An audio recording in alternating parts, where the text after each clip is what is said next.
Bonjour chers concitoyens planétaires. Nous revenons toujours dans notre projet de vouloir clarifier l'histoire de l'humanité par les livres de la religion, mais en vous présentant la chose non seulement d'une façon logique, mais logique n'est pas synonyme de vérité, mais en couplant et la logique et la vérité. Il est certes vrai que beaucoup d'Africains, particulièrement par ce qui se passe à travers le monde, le racisme, l'injustice, le projet d'éradiquer le noir, poussent certains à vouloir se séparer aussi bien, par exemple, des religions que de rejeter même cette civilisation. Je suis dans la toile certains intellectuels africains, je les suis. Il y en a qui prônent le retour vers l'Afrique ancestrale, tel que le professeur malien,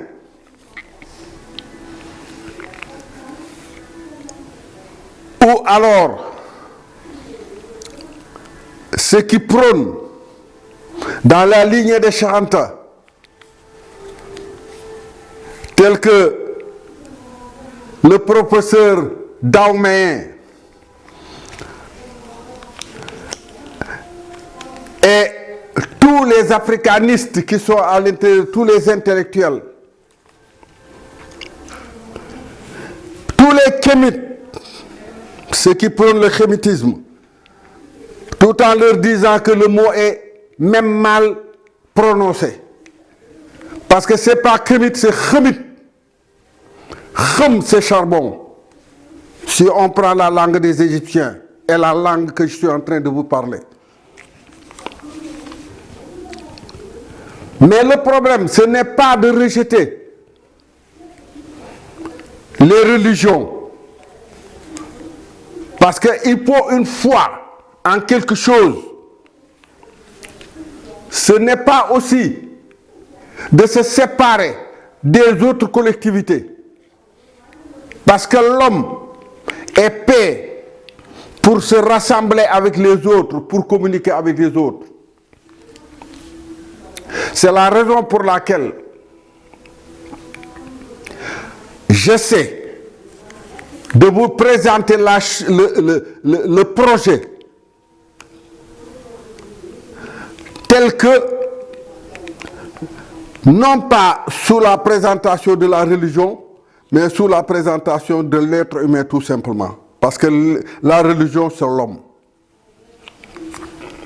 Si les Arabes qui ont amené, je dis les Arabes, même les jaunes, les sémites, qui ont amené la religion, l'avaient présentée d'une façon digeste,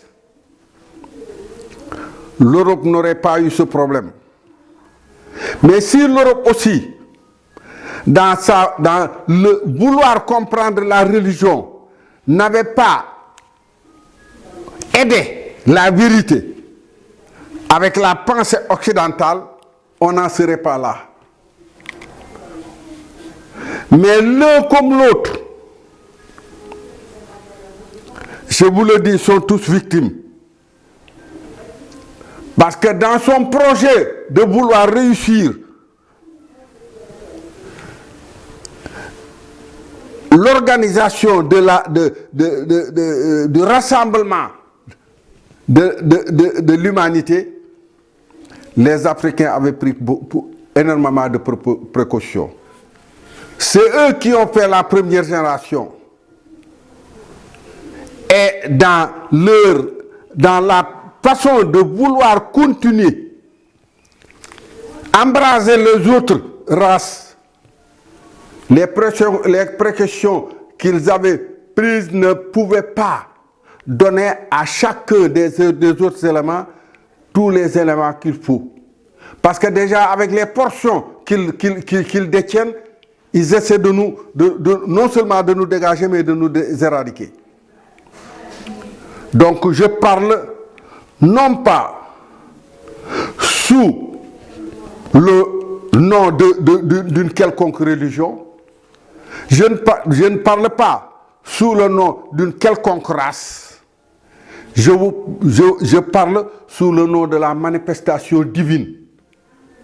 Comment Dieu a créé le monde et comment les premiers l'ont perçu et nous ont laissé sous forme de messages dans les religions du livre. Donc, ceci étant clair, que je ne parle pas, je parle pour tout le monde, aussi bien pour les musulmans que pour les catholiques, que pour les juifs, pour les animistes, pour tout le monde. Il faut qu'on soit ensemble, qu'on puisse, pas à pas, à partir de notre propre forme, de notre propre réalité, voir qu'est-ce qu'a voulu dire nos anciens. Et pour cela, nous avons déjà fait un certain nombre de pas avec vous, 6 ou 7 pas. Nous allons faire une récapitulation pour mieux entamer ce qui est devant nous. Donc, nous avons déjà vu que pour remonter le temps, les instruments que les anciens ont utilisés, c'est la forme humaine. Et la réalité humaine. C'est-à-dire cette forme et cette nature qui constituent les deux, la réalité humaine, ce n'est que cela que les anciens ont utilisé. Donc je dis à ceux qui m'écoutent, particulièrement aux Africains qui sont assez frileux, suivant leur position, de prendre patience. Ils n'ont encore rien perdu. Donc, nous avons dit que la forme faisant 1, 2, 3, 4 éléments et la nature faisant 1, 2, 3 éléments, nous allons en ce moment-là essayer de voir ces 7 éléments de la nature humaine.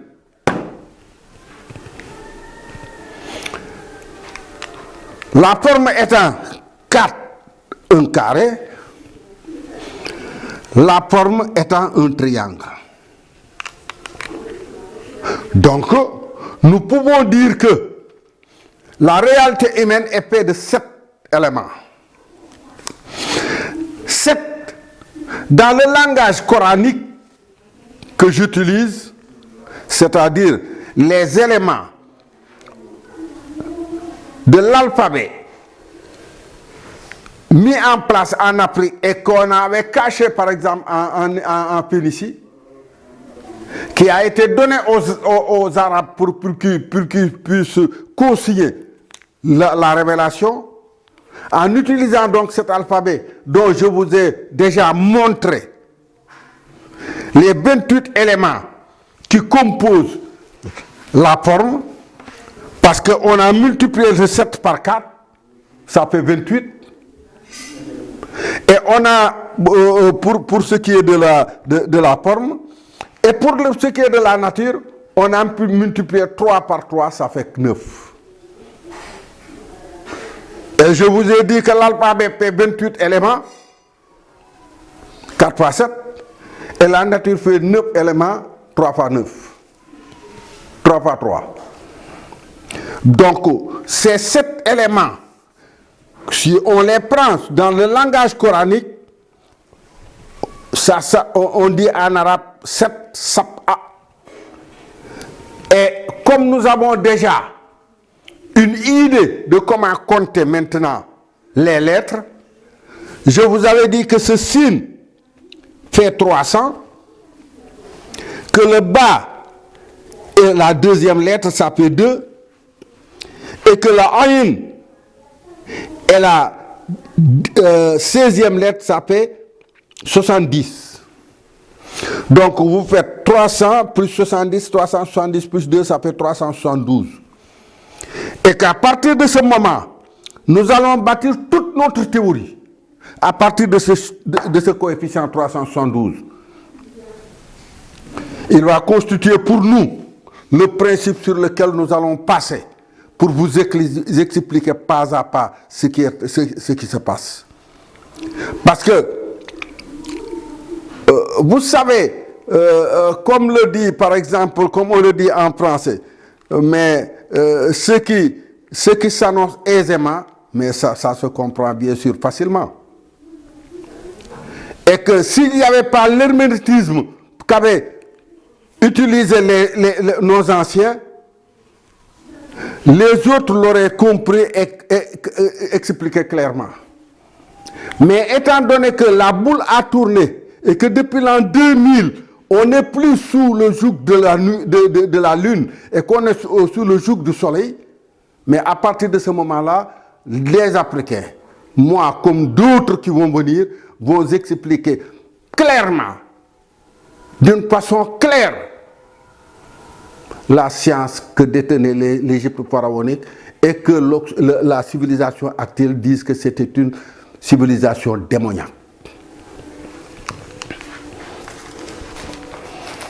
Nous allons passer à la deuxième étape. Si maintenant on exclut toute forme de position partisane, parce que actuellement nous vivons un monde où chacun revêt un corset. Et plusieurs corsets. Le corset par exemple de la foi, le corset de la race, le corset des ethnies, le corset des divisions des sociétés. Et chacun a une mentalité influencée par le nombre de corsets que vous avez dans votre réalité. Donc si nous pouvons dégager tous ces éléments, redevenir l'être humain simple, à ce moment-là, nous pouvons nous entendre sur beaucoup de choses avec une certaine clairvoyance. Et c'est ce que je vous invite à faire avec moi. Et pour cela, nous allons voir avec, par exemple, la nature humaine qui est à l'intérieur, qui fait réellement la réalité de l'homme, qu'on a grappillé sous forme des chiffres. Nous allons revenir sur tout ce qu'on avait dit derrière pour vous montrer en ce moment-là le principe de la quantification réelle. Vous savez, je vous ai dit que par exemple, ce qui est valable pour les lettres sont valables pour les chiffres. Vous prenez le ciel qui est en haut, qui gère l'abstrait, et la terre qui est en bas, qui gère le concret. À l'intérieur, je trace une ligne, et de haut, c'est sous le magistère de l'abstrait, donc, et en bas, toujours sous l'univers du concret. Alors, si on prend les 9 chiffres, on les compte, on amène par exemple, on revient par exemple à la dimension phonique, c'est-à-dire la gestion spirituelle, parce qu'en haut, ce côté c'est la gestion de l'esprit, ici c'est la gestion de la matière. Et si on vient à la gestion de l'esprit, le zéro ne change pas. Sefer. Pourquoi? Parce qu'il constitue l'atmosphère. Vous savez bien comme moi que notre atmosphère, la pression atmosphérique au niveau, par exemple, de l'humanité, représente 340. Donc, c'est notre atmosphère. Et que pour sortir de cette atmosphère, il faudrait même aller à la vitesse de 341 mètres secondes. Donc, jusqu'à 340 mètres secondes, vous êtes toujours dans l'atmosphère audible. Maintenant, si vous passez le cap de 340, vous allez à 341, vous passez en ce moment-là, vous sortez de l'audible pour aller dans l'inaudible. Donc, le zéro ne change pas. En ce moment-là, ici, c'est SA, le 9 qui prend 770, le Samania qui nous prend 601, le SAP nous prend 372, le SIT nous prend 700, le Khamsa nous prend 940. Je m'arrête à ces 6 parce que rien ne change sur le décompte que j'avais établi. Par contre, quand vous passez dans le concret, c'est-à-dire l'intellect passe maintenant de l'abstrait au concret, c'est-à-dire la constitution dans la matière, où en ce moment-là, il traverse les 7 couches célestes. En ce moment-là, il est doté d'un cerveau. Et vous voyez bien que, par exemple, la mutation graduelle du cerveau de la première étape avec les amibes et tout cela, la deuxième étape avec les animaux et la troisième étape avec l'être humain. On en revient toujours à ces 3. Donc, quand vous passez par exemple de l'abstrait au concret, à ce moment-là, celui-là est doté d'un cerveau. Et un cerveau, dans le langage que j'utilise, se dit Dimahoun, et prend 945. Mais en même temps, ça prend Khamsatoun 5, ça prend 945. C'est-à-dire là, on a confronté en ce moment-là à une position abstraite d'une position concrète. C'est-à-dire l'esprit travaille avec le cerveau, la matière travaille avec les mains. Et tous les deux ont la même réalité. C'est la raison pour laquelle, quand vous passez de l'abstrait pour aller dans le concret, on ajoute dans le décompte. Là, je me suis trompé. Celui-là ne change pas. Hein? Je me suis trompé. Mais tous les autres changent parce qu'on ajoute un 5. C'est-à-dire de 750 à 775, de 600 à 606, de 372 à 377. Pourquoi? Parce que le 5 de la main qui œuvre joue le jeu. Dans la grammaire maintenant, quand l'intellectuel grammatical te dit que quand on passe par exemple à la féminité, bien sûr, on en viendra à ça. Pour le moment, nous sommes en train de parler de science. Nous sommes en train de vous passer de la dimension émotionnelle de l'islam à la dimension intellectuelle, c'est-à-dire rationnelle, que les hommes ont utilisée pour pouvoir amener cette dimension émotionnelle. Donc, vous voyez par exemple ici, quand on prend le 7 ici, dans l'esprit ça nous donne 372. Or, je vous ai dit que le principe de 372 ici va constituer pour nous le 7. Toute la théorie qu'on va établir avec la religion, mais par exemple, passer dans le monde matériel, il devient 377. Mais 370, c'est ce qui est vaste. Voici un. Donc, comprenez par là que notre fameux coefficient de 372 a été établi au niveau de l'esprit et non au niveau de la matière. Et qu'à partir de ce moment-là, vous voyez que par exemple la théorie que je suis en train de vous dire est une théorie spirituelle. Ce n'est plus une théorie matérielle. Parce que là, actuellement, on est confronté à une progression matérielle à la limite, qui ne peut plus même progresser. Mais quand on bute contre un mur et qu'on ne peut pas avancer à ce moment-là, on reste sur place et on essaie d'imaginer des scénarios. Et c'est ce que l'Occident est en train de faire.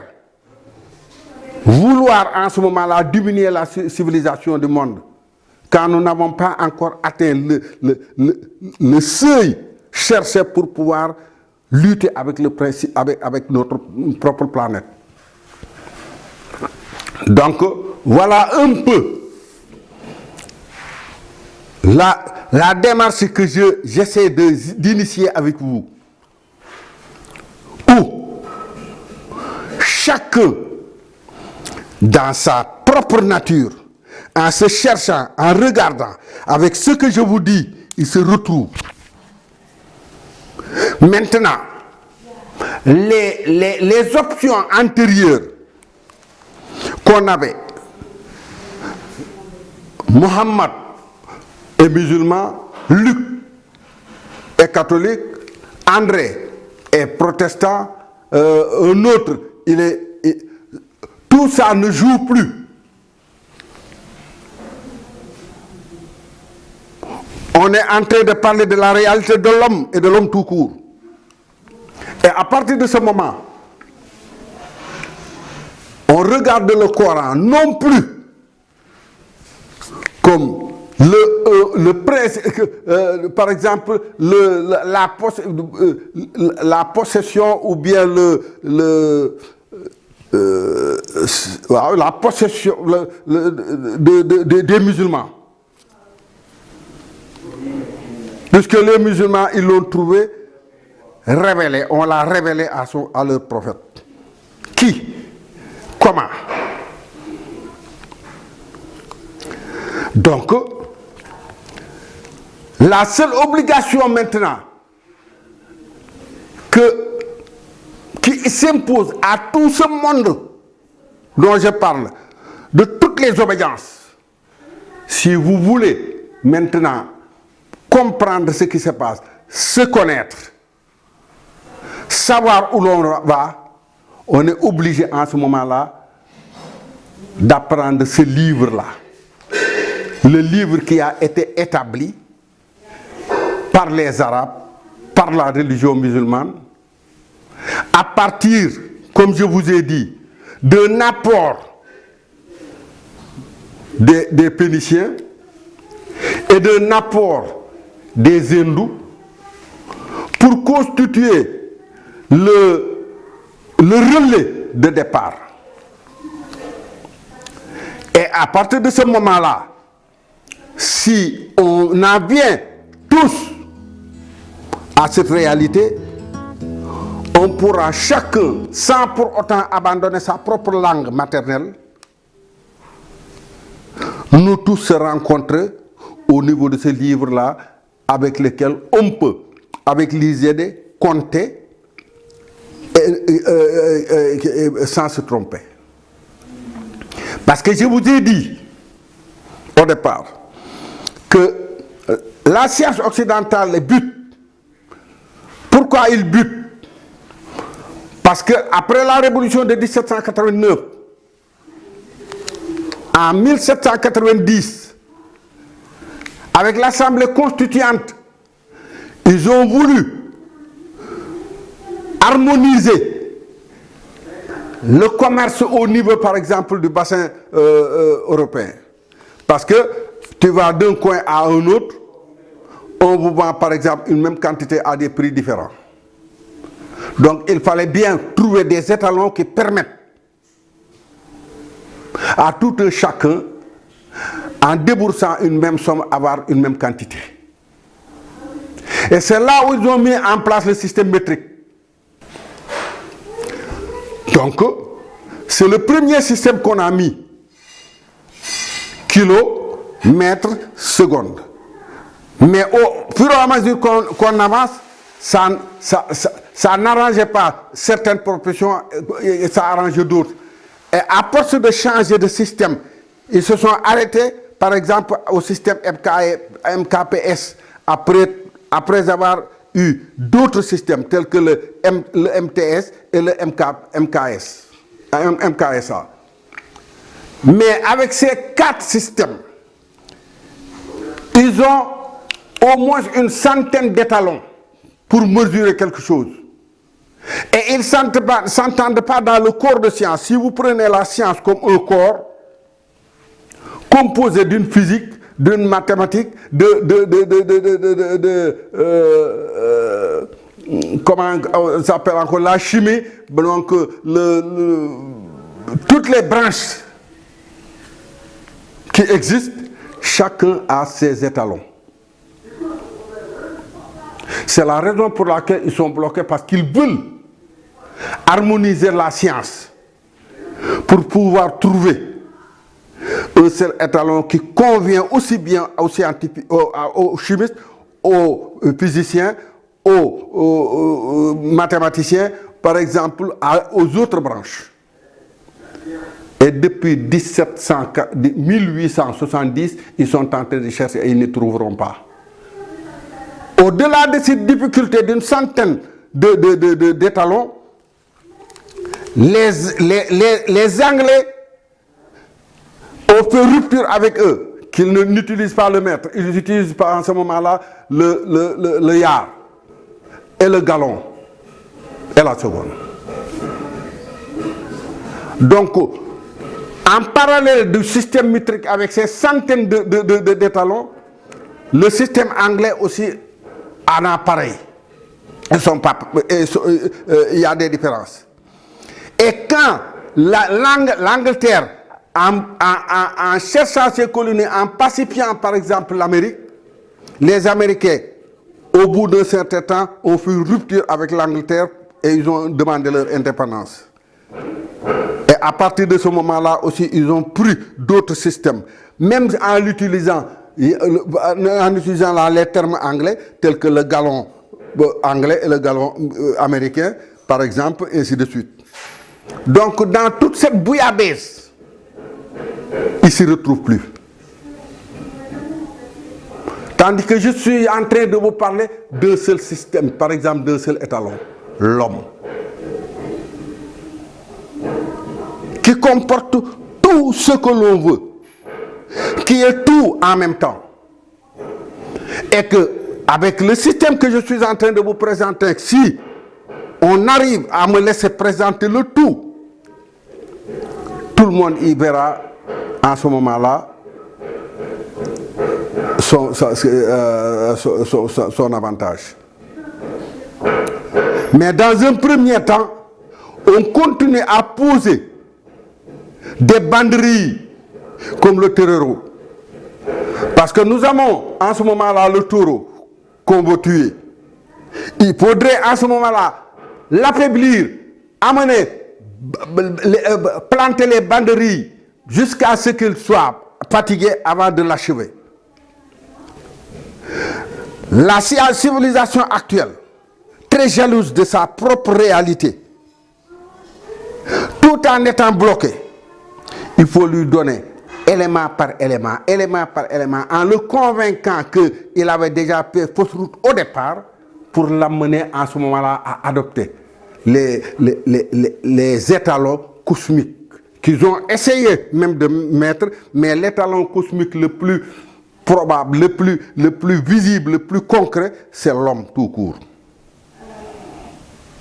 Donc, nous ne parlons pas actuellement de religion tout en parlant de religion. Parce que la religion, telle qu'on la présente actuellement, permet à l'homme non seulement de bien se comporter, devant le bien et le mal, savoir choisir, comment parler, comment éviter certaines choses. Mais il ne suffit pas. Il faut aussi que l'homme soit savant, parce que l'homme n'est que la science matérialisée qui marche sur Terre. Parce que la science est composée de 9 éléments, 1, 2, 3, 4, 5, 6, 7, 8, 9. Vous faites la somme, ça peut être 45, et 45 c'est Adam qui est l'homme. Donc tout être est savant. Maintenant, dans ce savoir qui a été, par exemple, expérimenté depuis la nuit des temps par les anciens, comment les ramener petit à petit. Et à partir de ce moment-là, vous qui m'écoutez, surtout mes frères noirs, je ne suis pas ni un génie ou alors un prophète ou rien du tout. Je suis un être comme vous, mais qui, en essayant de voir, par exemple, dans cette version qui n'a pas été déformée, les conseils qu'on a placés là-dedans, en les pratiquant, on arrive à ce moment-là à réveiller dans cette mélanine, dans cette bibliothèque, toutes les connaissances. Et je veux en venir avec vous. Comment le faire?